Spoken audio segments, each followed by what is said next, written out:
Hello friends, Bangla online tips চ্যানেলে সবাইকে স্বাগতম। আজকের ভিডিওতে নতুন একটি তথ্য তোমাদের সঙ্গে শেয়ার করতে চলেছি। চ্যানেলে যারা নতুন দর্শক রয়েছে তাদেরকে বলবো চ্যানেলটিকে সাবস্ক্রাইব করার জন্য, ভিডিওটিতে একটি লাইক করে দিও এবং তোমরা কোন জেলা থেকে ভিডিওটি দেখছো সেটি অবশ্যই কমেন্ট বক্সে লিখে জানাবে। আজকের ভিডিওতে অন্নপূর্ণা ভান্ডার প্রকল্প সম্পর্কে তোমাদের সঙ্গে বিস্তারিত আলোচনা করব যে কি এই অন্নপূর্ণা ভান্ডার প্রকল্প, কারা কারা এই প্রকল্পের সুবিধা পাবে, কিভাবে আবেদন করতে হবে, মাসিক 3000 টাকা করে কিভাবে ব্যাংক অ্যাকাউন্টে ঢুকবে, সমস্ত তথ্য নিয়ে থাকছে আজকের ভিডিওতে। তো প্রথমে আলোচনা করব যে কি এই অন্নপূর্ণা ভান্ডার প্রকল্প।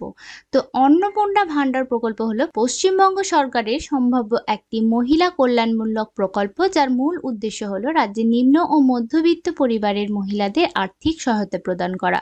এই প্রকল্পের মাধ্যমে যোগ্য মহিলাদের প্রতি মাসে 3000 পর্যন্ত আর্থিক সাহায্য ডাইরেক্ট ব্যাংক ট্রান্সফারের মাধ্যমে দেওয়া হবে। অনেকেই মনে করছেন ভবিষ্যতে এই প্রকল্প লক্ষ্মীর ভান্ডারের পরিবর্তে আরো বড় সুবিধা নিয়ে আসতে পারে। তো এই প্রকল্পের প্রধান উদ্দেশ্যটা কি? তো বর্তমানে সংসার খরচ, চিকিৎসা, পড়াশোনা সবকিছুর খরচই অনেক বেড়ে গিয়েছে। এই পরিস্থিতিতে মহিলাদের আর্থিকভাবে স্বনির্ভর করে তুলতেই এই প্রকল্প চালুর পরিকল্পনা করা হয়েছে।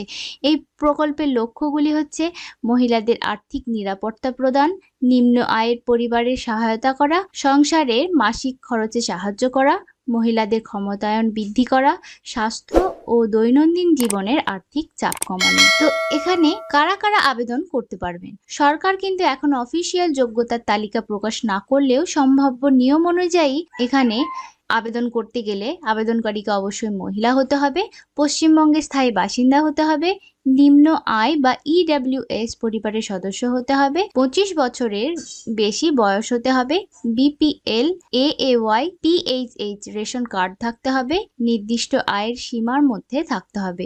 তাহলে কিন্তু এখানে তোমরা আবেদন করতে পারবে। তো কারা কারা এই অন্নপূর্ণা ভান্ডার প্রকল্পের সুবিধা পাবে না, সেটিও কিন্তু সরকারি চাকরিজীবী বা অবসরপ্রাপ্ত সরকারি কর্মীরা কিন্তু এই প্রকল্পের সুবিধা পাবেন না। নির্ধারিত আয়ের সীমার বাইরে থাকা পরিবার এবং পশ্চিমবঙ্গের বাইরের বাসিন্দারা কিন্তু এই অন্নপূর্ণা ভান্ডার প্রকল্পের সুবিধা পাবে না। কি কি ডকুমেন্ট লাগতে পারে? তো এখানে কিন্তু আবেদন শুরুর আগে এই ডকুমেন্টগুলি নিজেদের কাছে প্রস্তুত রাখবেন, যেমন Aadhaar card, voter card, ration card, ব্যাংকের পাসবুক, ইনকাম সার্টিফিকেট, ঠিকানার প্রমাণপত্র, পাসপোর্ট সাইজের ছবি। এই সমস্ত ডকুমেন্ট কিন্তু আপনাদের অন্নপূর্ণা ভান্ডার প্রকল্পে লাগতে পারে। কিভাবে এখানে আবেদন করবে? তো বর্তমানে এখনো অফিসিয়াল আবেদন প্রক্রিয়া শুরু হয়নি, তবে সম্ভাব্য আবেদন প্রক্রিয়া অনলাইনেই কিন্তু হবে।